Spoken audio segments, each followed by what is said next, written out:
हिंदी साहित्य की कहानियों के चैनल कथा कथन में आपका स्वागत है। आज सुनिए चर्चित कहानीकार नीरजा हेमेंद्र की लिखी हुई कहानी विस्तृत है आसमां तुम्हारा।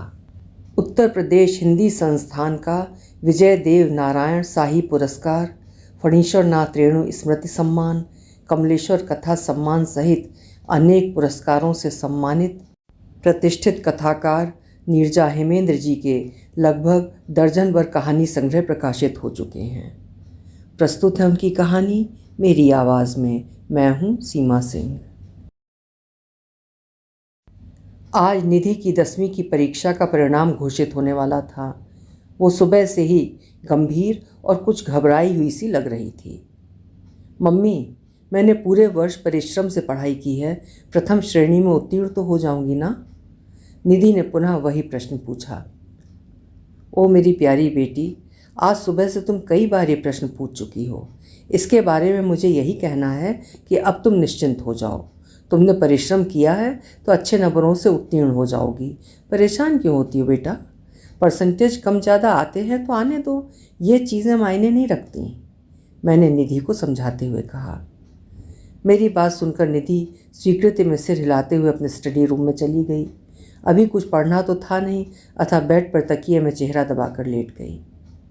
मैं सुबह से ही निधि को परीक्षा परिणाम आने के तनाव में देख रही थी, अतः उसके पीछे पीछे स्टडी रूम में गई। तकिए में चेहरा दबाकर ऐसे क्यों लेटी है? हम सब जानते हैं कि तुमने पढ़ाई में बहुत परिश्रम किया है। परिश्रम तुम्हारे हाथ में था जो तुमने किया, परिणाम ऊपर वाले के हाथ में है। जो भी होगा अच्छा होगा। तुम्हारी छोटी बहन और भाई तुम्हें बाहर बरामदे में अंत्याक्षरी खेलने के लिए बुला रहे हैं। मुझे कुछ अनुमान होने लगा था कि निधि ने अपनी परीक्षा परिणाम को आवश्यकता से अधिक गंभीरता से ले लिया है। वो टॉपर बनने की बात कहती रहती है। यदि उसके नंबर कुछ कम आए तो उस बात को कैसे लेगी, सोचकर मेरा मन घबराने लगा। मैंने उसे बाहों से पकड़कर उठाया और बाहर ले आई। मेरे तीनों बच्चों में निधि सबसे बड़ी है। निधि के पश्चात मेरी दूसरी बेटी सुगंधा है और सबसे छोटा बेटा है। बच्चे ड्राइंग रूम में जाकर बैठ गए थे। उन्होंने टीवी पर समाचार खोल रखा था। मम्मी, बस अभी लगभग 1 घंटे के अंदर दीदी का रिजल्ट टीवी पर आ जाएगा, मुझे निधि के साथ आते देखकर सुगंधा ने कहा। ठीक है निधि, तुम भी यहीं बैठो, मैं अभी आ रही हूँ। सबका भोजन निकाल दूँ? टीवी देखते हुए तुम सब यहीं ड्राइंग रूम में भोजन कर लेना, कहकर मैं रसोई में आ गई। भोजन निकाल कर मैंने बच्चों को आवाज़ लगा दी। तीनों बच्चे आए और अपनी अपनी थाली लेकर गए। निधि और सुगंधा दोबारा आए और मेरे भोजन की थाली और पानी का जग लेकर ड्राइंग रूम में आ गए। हम सब खाना खाने लगे। बस अब अगला कार्यक्रम कुछ ही देर में। इस वर्ष हुई 10वीं परीक्षा के परिणाम के घोषित होने का। इस कार्यक्रम की प्रतीक्षा विद्यार्थी ही नहीं बल्कि उनसे अधिक उनके पेरेंट्स कर रहे हैं। साथ ही हम सब और पूरा शिक्षा जगत कर रहा है, एंकर बोल रही थी। बस कुछ ही देर में अगला कार्यक्रम और प्रारंभ हो गया। परीक्षा परिणामों के नियमानुसार प्रतिशत के अनुसार विधिवत घोषणा। कुल इतने विद्यार्थियों ने परीक्षा दी, इतने उत्तीर्ण हुए। प्रमुख कॉलेजों में कौन प्रथम द्वितीय तृतीय आए, कितने प्रतिशत विद्यार्थी उत्तीर्ण हुए, कितने अनुत्तीर्ण हुए, पूरे प्रदेश के साथ पूरे देश का आंकड़ा। निधि बड़े ध्यान से परीक्षा परिणाम देख रही थी। उसके कॉलेज की अभी चर्चा नहीं हो रही थी। तुम अपने कॉलेज का मोबाइल पर देख लो बेटा, इसमें तो पूरे देश का दिखाने लगे तो एक कॉलेज का शायद ही बताएं, मैंने निधि की उत्सुकता को देखते हुए कहा। इतनी देर से बैठी है, उसे भी तो अपना रिजल्ट पता चलना चाहिए। नहीं माँ, मोबाइल में नहीं बल्कि टीवी पर पूरे देश के सामने अपना नाम देखना है, निधि ने कहा। उसका आत्मविश्वास देखकर मैं चुप हो गई। कुछ ही देर में पूरे प्रदेश में आए प्रथम द्वितीय और तृतीय छात्रों के नाम आने लगे। द्वितीय स्थान पर निधि के स्कूल के साथ उसका नाम देखकर मैं खुशी के साथ आश्चर्यचकित रह गई। अरे बच्चों, वो देखो, पूरे प्रदेश में तुम्हारी दीदी दूसरे नंबर पर आई है और वो देखो टीवी में दिखा रहा है कि अपने कॉलेज में प्रथम आई है। मेरी प्रसन्नता का ठिकाना नहीं था। सुगंधा और मेरा बेटा भी खूब खुश थे। वे निधि के गले से लिपटकर बधाई दे रहे थे, ट्रीट मांग रहे थे। बढ़िया ट्रीट देना दीदी, कह रहे थे। मैंने देखा कि निधि के चेहरे पर मुस्कुराहट थी किंतु फीकी सी। क्या हुआ बेटा? पूरे प्रदेश में तुम दूसरे नंबर की टॉपर हो। तुम्हारा नाम आ रहा है टीवी पर, तुम्हारी फ़ोटो भी आ रही है। तुम्हारे शहर, तुम्हारे स्कूल का नाम टीवी पर, सब कुछ मेरे परिवार में पहली बार हो रहा है। पूरे प्रदेश की बात छोड़ो, हमारे परिवार में कोई भी अपनी क्लास में पहले, दूसरे, तृतीय स्थान पर नहीं आया है। तुमने तो कमाल कर दिया। मैंने निधि के सिर पर स्नेह से हाथ फेरते हुए कहा, ठीक है माँ, आप सब खुश हो, यही मेरे लिए पर्याप्त है। हम सब टीवी में न्यूज़ देखकर खुश हो रहे थे और एंजॉय कर रहे थे। आपस में बातें कर खूब चहक रहे थे। निधि के आने की प्रतीक्षा कर रहे थे। दीदी हाथ धोकर वापस आई नहीं, बेटी ने कहा। कुछ देर प्रतीक्षा करने के पश्चात मैं अंदर गई तो देखा निधि अपने कमरे में लेटी है। मैंने सोचा आज सुबह से ही परीक्षा परिणाम आने के तनाव व प्रतीक्षा के कारण थक गई होगी। अब परीक्षा परिणाम देखने के पश्चात रिलैक्स मिलने के कारण सो गई है। कमरे का एसी चल रहा था तो मैं उसे चादर उड़ाने लगी तो देखा निधि जगी है और न जाने किन विचारों में खोई है। क्या हुआ बेटा? मैंने समझा तुम सो गई हो। मैंने कहा, नींद नहीं आ रही है, बस लेटी हूँ। निधि ने धीमे स्वर में कहा, नींद नहीं आ रही है तो लेटी क्यों हो? चलो वहाँ ड्राइंग रूम में, सब हंस बोल रहे हैं, फ़ोन की घंटी लगातार बज रही है, सब तुमसे बात करना चाहते हैं, मुझे बधाइयाँ मिल रही हैं जिसका पूरा श्रेय तुम्हें जाता है। चलो बेटा तुम ड्राइंग रूम में चलो। निधि की बाँह पकड़कर मैं उसे ड्राइंग रूम में ले आई। निधि ड्राइंग रूम में तो आ गई किंतु चुपचाप बैठ गई, चेहरे से हंसी गायब थी। अब मैं चिंतित होने लगी थी कि इस लड़की को क्या हो गया है, इतनी बड़ी खुशी का दिन और ये जैसे हंसना मुस्कुराना भूल गई है। मैं इसी सोच में बैठी थी कि विनीत अर्थात मेरे पति ऑफिस से आ गए। अरे आप 1 घंटा पूर्व ही ऑफिस से आ गए? मैंने विनीत की ओर आश्चर्य से देखते हुए कहा। क्या बताऊं, पूरे ऑफिस में बात फैल गई कि मेरी बेटी पूरे प्रदेश में दूसरे स्थान पर आई है। अपने सेक्शन में सबको मिठाई खिलानी पड़ी। सबसे बड़े सर ने मुझे गले लगाकर बधाई दी और 2 घंटे पूर्व घर जाने की छुट्टी दे दी। बस चले आ रहे हैं, ये लो सब बच्चों को खिला दो। मिठाई का डिब्बा मुझे पकड़ाते हुए मेरे पति ने कहा। मैंने मिठाई का डिब्बा सबसे पहले निधि की ओर बढ़ाया। निधि ने मिठाई नहीं ली और पापा के पास जाकर उनके गले लग गई। पापा मैं फर्स्ट आना चाहती थी, उसी के लिए मैंने बहुत परिश्रम की थी, किंतु कहकर निधि रोने लगी। मैं आश्चर्यचकित होकर निधि को देखने लगी। विनीत निशब्द मेरी ओर देख रहे थे। बेटा पूरे प्रदेश में दूसरे स्थान पर आना कोई सामान्य बात नहीं है। ये अच्छा है कि तुम प्रथम आना चाहती थी। 1-2 नंबर कम होने से कुछ नहीं होता। इससे तुम्हारी प्रतिभा, तुम्हारा ज्ञान कुछ कम नहीं हो गया। आगे की परीक्षाओं में, नौकरी की प्रतियोगी परीक्षाओं में तुम्हारा यही परिश्रम तुम्हें सर्वोच्च स्थान दिलाएगा। अभी इन छोटी छोटी बातों को इग्नोर करना सीखो और आगे बढ़ो। विनीत को निराश और चुप देखकर निधि को समझाते हुए मैंने कहा, ठीक है माँ। कहते हुए निधि ने मिठाई का एक टुकड़ा उठाकर पापा को अपने हाथों से खिलाया। वो मिठाई लेकर मेरी ओर मुड़ी ही थी कि दूसरा मिठाई का टुकड़ा लेकर मैंने उसे खिलाया। इस मीठे पल पर पहले तुम्हारा अधिकार है निधि। मेरी बात सुनकर मेरे दोनों बच्चों के साथ विनीत भी हंस पड़े। अब मुझे अपनी बेटी की इतनी बड़ी सफलता की खुशी पहली बार महसूस हुई।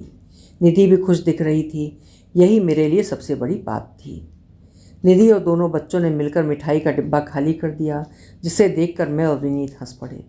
बच्चे उठकर स्टडी रूम में चले गए। वहाँ से उनके हंसने चहकने की आवाज़ें आने लगीं। आज भोजन में क्या बनेगा? घर का वातावरण खुशनुमा लगने लगा था। विशेषकर निधि के प्रसन्नता में डूबे स्वर सुनकर मुझे इस दिन को विशेष बनाने का मन हो रहा था। निधि को मशरूम पसंद है, मैं मशरूम लेकर आया था, देखो डिक्की में रखा होगा, निकाल लो, विनीत ने कहा।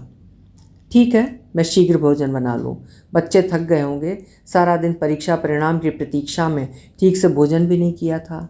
कहकर मैं बाहर जाकर विनीत की गाड़ी से सामान निकाल लाई और तुरंत किचन में चली गई। भोजन बनाकर मैंने डाइनिंग मेज पर भोजन लगा दिया और सबको भोजन करने के लिए आवाज़ दी। सभी आ गए और अपनी अपनी प्लेटों में खाना निकालने लगे। निधि भी सुस्त कदमों से चलती हुई आई और आधी रोटी और थोड़ी सी सब्जी अपनी प्लेट में लिया। ये क्या बेटा, आधी रोटी टूंगने में ताकत कैसे आएगी? चलो पूरा भोजन निकालो जैसे रोज़ निकालती हो। पापा तुम्हारे लिए ऑफिस से लौटते हुए मशरूम लेकर आए हैं, ये तुम्हें पसंद है। कहते हुए मैंने निधि की प्लेट में थोड़ी सब्जी और 1 रोटी और डाल दी। मम्मी बहुत हो जाएगा, आज देर से हम सब ने भोजन किया है, अभी अधिक भूख नहीं है। निधि ने कहा। चलो इतना खा लो, अधिक नहीं है। सभी ने तुम्हारे साथ ही दोपहर में भोजन किया है। सब इतने खुश थे कि शाम को किसी को नाश्ते की याद नहीं रही। अब सब ठीक से भोजन कर रहे हैं। तुम अधिक नहीं, बस इतना खा लो, हम सब खुश हो जाएंगे। मैंने अत्यंत स्नेह से निधि से कहा। निधि ने बात मानी और भोजन किया। मैंने और विनीत ने प्रसन्नता के वातावरण में बातचीत करते हुए रसोई का काम समेटा। सब सोने चले गए। मेरी और विनीत की आंखों में नींद नहीं थी। हम दोनों इसी बात की चिंता कर रहे थे कि निधि ने इतने सम्मानजनक तरीके से परीक्षा उत्तीर्ण की, किंतु उसकी प्रसन्नता में कुछ कमी महसूस हो रही है। फर्स्ट नहीं आई तो क्या, सेकंड भी तो कितने आ पाते हैं। पता नहीं ये बच्ची समझ क्यों नहीं पा रही है। यही सब बातें करते हुए पता नहीं कब नींद आई। विनीत ने बताया था कि कल के लिए उन्होंने अवकाश लिया है। वे पूरा दिन कल बच्चों के साथ रहना चाहते हैं। अतः मुझे भी प्रातः उठने की शीघ्रता नहीं थी। मैं और विनीत गहरी नींद में थे कि कूड़ा लेने वाली का स्वर दरवाजे पर सुनाई दिया। मैं हड़बड़ाकर उठ बैठी। ओह, आज इतनी देर तक सोती रही। कूड़े वाली को कूड़ा दे दूं, स्वयं से कहती हुई मैं उठी और गैलरी से कूड़े की बाल्टी से कूड़े का पॉलीथीन निकाला और गेट पर खड़ी कूड़े वाली को दे दिया। मैं जब भीतर आई तब तक विनीत उठ गए थे। विनीत बिस्तर ठीक करने लगे थे और मैं वॉशरूम चली गई ताकि शीघ्र आकर चाय बना दूं। कदाचित मेरी व विनीत की आवाज़ें सुनकर बच्चे भी जग चुके थे। मैंने उनके लिए चाय भी बनाई और बच्चों को आवाज़ लगा दी। सभी शीघ्र ब्रश करके डाइनिंग टेबल पर बैठ गए। मैंने मुस्कुराते हुए बच्चों की ओर देखा। सभी खुश थे। निधि ऐसे चुप बैठी थी जैसे उसके चेहरे से किसी ने खुशी छीन ली हो। उसकी आंखें भी कुछ सूजी हुई लग रही थीं। क्या हुआ बेटा, नींद अच्छी आई? मैं उठकर निधि के पास गई और उसके सिर पर प्यार से हाथ फेरते हुए पूछा। जी मम्मी आई, निधि ने कहा। नहीं मम्मी, मैं 2 बार उठी, एक बार पानी पीने और एक बार बाथरूम करने। दोनों बार दीदी को खुशी के मारे छत देखते हुए पाया, कहकर सुगंधा हंस पड़ी। मैं एक अनजान किंतु कुछ कुछ जानी पहचानी समस्या की आशंका से चुपचाप निधि की ओर देखने लगी। चाय पीने के पश्चात सभी अपनी अपनी दिनचर्या में व्यस्त हो गए। निधि अभी तक अकेले डाइनिंग टेबल पर बैठी न जाने क्या सोच रही थी। मुझे पूरा अनुमान था कि निधि कौन सी समस्या से ग्रसित हो गई है। कदाचित वो डिप्रेशन की चपेट में आ गई थी, किंतु ये बात गलत भी हो सकती है। अतः मैंने विनीत से बताकर उनकी चिंता बढ़ाना उचित नहीं समझा। डॉक्टर को दिखाए बिना मैं भी गलत हो सकती थी। निधि को व्यस्त रखना और उसे अकेले नहीं छोड़ने का प्राथमिक उपचार करना था। यदि उसे अवसाद नहीं तो भी अभी कॉलेज नहीं खुले हैं, उसे घर के कार्यों में थोड़ा व्यस्त रखूँगी। निधि यहाँ आओ बेटा। मैंने निधि को रसोई में बुलाया। आ रही हूँ मम्मी। निधि जैसे किन्हीं विचारों में खोई थी।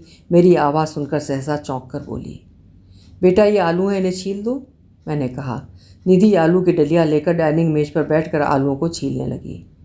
बेटा आलू के छोटे टुकड़े करना, बड़े टुकड़े ठीक से गलते नहीं हैं, मैंने उसका ध्यान वर्तमान समय पर देने की नीयत से कहा। जी मम्मी, निधि ने कहा। बेटा पापा कह रहे हैं कि आलू गोभी की सब्ज़ी बनेगी, तो गोभी मैं काट दूं कि वो भी तुम काट दोगी? निधि के चेहरे के भावों को देखते हुए मैंने कहा। ऐसा मैंने ये सोचकर कहा कि काम में व्यस्त रहेगी तो ठीक रहेगा, अनर्गल बातें सोचने का अवसर नहीं मिलेगा। मैंने देखा निधि स्वयं फ्रिज से गोभी निकालकर काटने लगी है।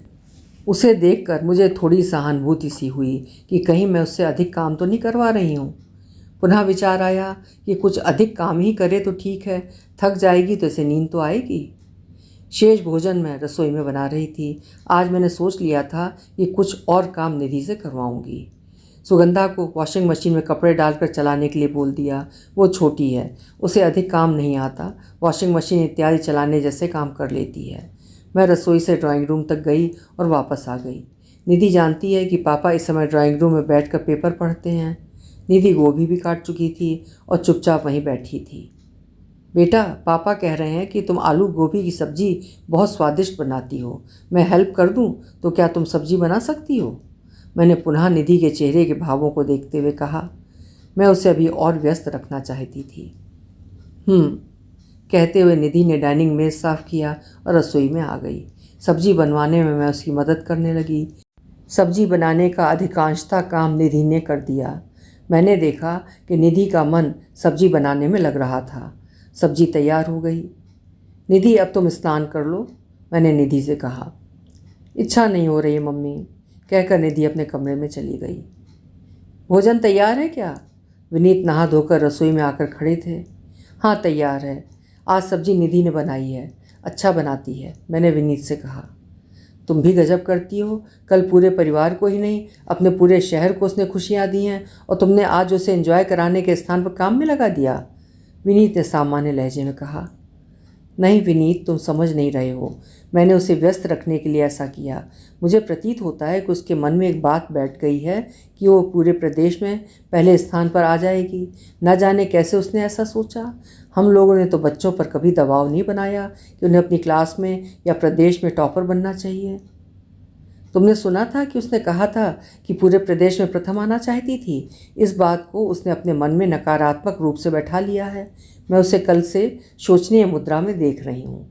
छोटी कह रही है कि वो कदाचित रात भर सोई नहीं है। 2 बार वो उठी और दोनों बार उसे छत ताकते पाया। सुबह भी सुस्त दिख रही थी तो बेकार की बातों से उसका ध्यान हटाने के लिए मैंने उसे काम पर लगा दिया। अब स्नान करने के लिए कह रही हूँ तो कह रही है मन नहीं हो रहा है। अब बताइए क्या करें?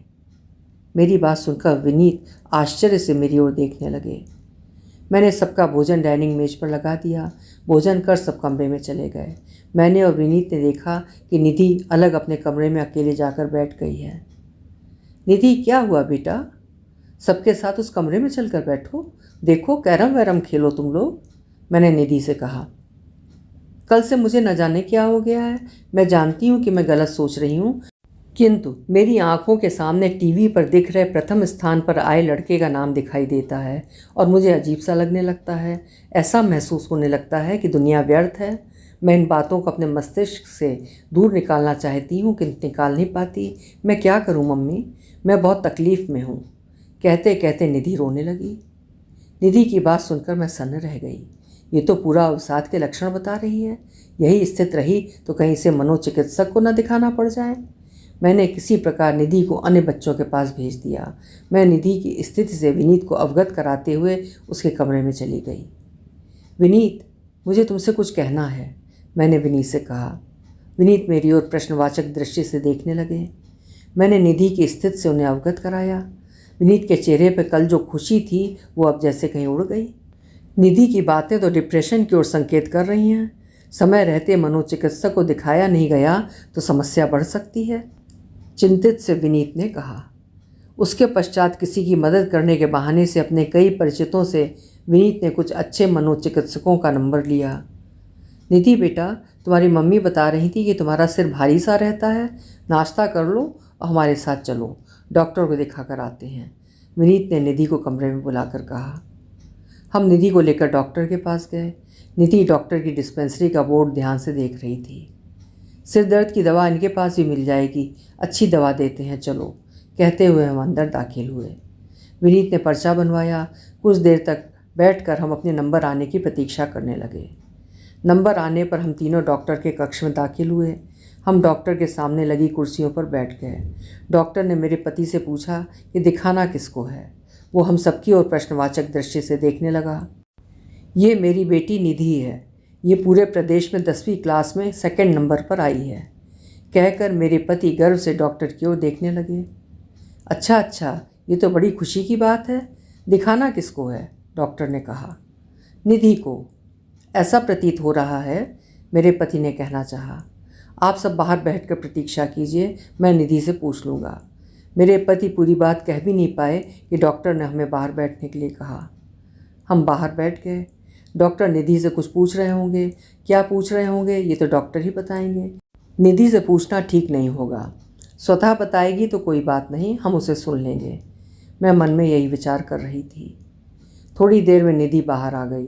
उसका चेहरा तनाव मुक्त था और चेहरे पर हल्की मुस्कान थी। डॉक्टर ने आप दोनों को अंदर बुलाया है, कहकर वो बैठ गई। मैंने उसकी ओर देखा। मुझे नहीं जाना है, सिर्फ आप लोगों को बुलाया है, निधि ने कहा। कुछ डरते हुए मैं विनीत के साथ डॉक्टर के कक्ष में दाखिल हुई। डर इस बात का कि न जाने क्या डॉक्टर बताएं। आप दोनों को यही बात कहने के लिए बुलाया है कि सही समय पर आप निधि की समस्या समझकर मेरे पास आए। बहुत अधिक इंटेलिजेंट बच्चों में ये समस्या पाई जाती है, निधि भी उनमें से एक है। निधि का सपना ये नहीं है कि वो फर्स्ट आए, बल्कि न जाने कैसे टीवी पर दूसरे स्थान पर अपना नाम देखकर उसको एक प्रकार की उलझन हो गई। वो तो अपनी क्लास में फर्स्ट आने के लिए भी मन में बहुत उम्मीद नहीं पाली थी, किंतु उसके साथ जो हुआ उसे ही सहसा अवसादग्रस्त हो जाना कहते हैं। इसका कोई खास रीजन नहीं होता। इस उम्र के बच्चों में जो अधिक संवेदनशील होते हैं उनमें किसी किसी बच्चों में सहसा बिना किसी वजह के हो जाता है। इसे ही डिप्रेशन कहते हैं। ये बात निधि को पता ना चले कि उसे डिप्रेशन का हल्का अटैक आया है।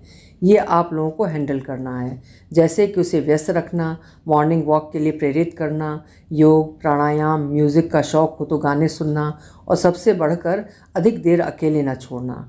हमेशा उससे बातें करना या कुछ ना कुछ पूछते रहना, जैसे शॉपिंग करने चलोगी, किसी रिश्तेदार के घर मिलने जाने के लिए पूछना। बागवानी बहुत अच्छा प्रभाव डालता है। यदि घर में अधिक स्थान नहीं तो गमले इत्यादि में पौधे लगाने के लिए प्रेरित करना। मैं और विनीत डॉक्टर साहब की बात को ध्यान से सुन रहे थे। इसकी कोई दवा नहीं होती, यही सब करने के लिए उसे प्रेरित कीजिए। ये सब चीज़ें एक साथ सब नहीं, थोड़ा थोड़ा करना है, जो उसे अच्छा लगे। एक बात का ध्यान रखिए कि रिश्तेदार तो दूर, घर में भाई बहन या स्वयं निधि को ये प्रॉब्लम है, ये बात किसी को पता नहीं चलनी चाहिए। उस पर ध्यान रखना पड़ेगा कि उसे पर्याप्त नींद आए। मैं ये दवा लिख दे रहा हूँ। बहुत विशेष परिस्थितियों में जब देखिए कि वो सो नहीं रही है तो नींद की दवा ना बताकर विटामिन वगैरह बताकर दे दीजिए। डॉक्टर साहब ने निधि की प्रॉब्लम का उपचार कितने सरल तरीके से बताया, जो कि हमें सावधानी पूर्वक करना था। एक सप्ताह पश्चात डॉक्टर साहब ने पुनः बुलाया। पुनः डॉक्टर साहब ने निधि को पहले अपने कक्ष में बुलाया, फिर कुछ देर बाद हम लोग गए। ये बहुत अच्छी बात है कि वो अधिकांशतः उन चीज़ों को विस्मृत कर रही है। कभी कभी जब वो अकेले होती है तो परेशान हो जाती है। बस योग और प्राणायाम करे, धीरे धीरे ठीक हो जाएगी। सबसे बड़ी बात यह है कि आपकी पत्नी ने सही समय पर इस समस्या को समझ लिया। विलंब होने पर ये समस्या गहरी हो जाती है। डॉक्टर साहब की बात सुनकर मेरे नेत्र भीग गए। लगभग 6 माह तक हम निधि को लेकर डॉक्टर के पास जाते रहे। अब ये बिल्कुल सामान्य व ठीक हो गई है। अब मेरे पास आने की आवश्यकता नहीं है, कहकर डॉक्टर मुस्कुरा पड़े। समय व्यतीत होता जा रहा था। अनेक मौसम आए गए, ऋतुएं बदलीं, समय बदल गया। मेरी उम्र हो चली थी। निधि का विवाह तय हो गया था। 4 माह रह गए थे। मैं उसी की तैयारी में व्यस्त थी। काम बहुत थे, मैं थक जाती थी। बच्चों की सहायता से तैयारी कर रही थी। मम्मी, मैं निकल रही हूँ, समय हो गया, कहकर निधि बैंक के लिए निकल गई। बाहर से उसके स्कूटर की आवाज़ आई। निधि बैंक में ऑफिसर के पद पर कार्यरत है। मैं भी कार्यालय के लिए निकल रहा हूँ, तुम अकेले अधिक काम ना किया करो, सब लोग मिलकर करेंगे, विनीत ने कहा। विनीत की सेवानिवृत्ति में 2 वर्ष बचे थे। मेरा बेटा और बेटी भी कोचिंग जा चुके थे। इस समय मैं घर में अकेली थी। मैंने अपने घर को देखा। घर खुशियों से भरा प्रतीत हो रहा था। निधि की अवसाद की समस्या और उसका उस पर विजय प्राप्त करना, सब कुछ स्मरण हो रहा था। आज निधि का विवाह एक अच्छे परिवार में अच्छी नौकरी करने वाले लड़के से तय हो गया है। सब कुछ अच्छा है। निधि ने सब कुछ संभव कर दिया है। अभी आपने सुनी नीरजा हेमेंद्र जी की लिखी हुई कहानी विस्तृत है आसमां तुम्हारा। अवसाद और चिंता की समस्या बड़ों में ही नहीं, बच्चों, किशोरों और विद्यार्थियों में भी होती है। इसके लिए माता पिता का जागरूक होना बहुत ही आवश्यक है। ये कहानी हमें यही संदेश देती है। आशा है कहानी आपको पसंद आई होगी। पसंद आई हो तो लाइक और शेयर करिएगा। कल फिर मिलते हैं। नमस्कार।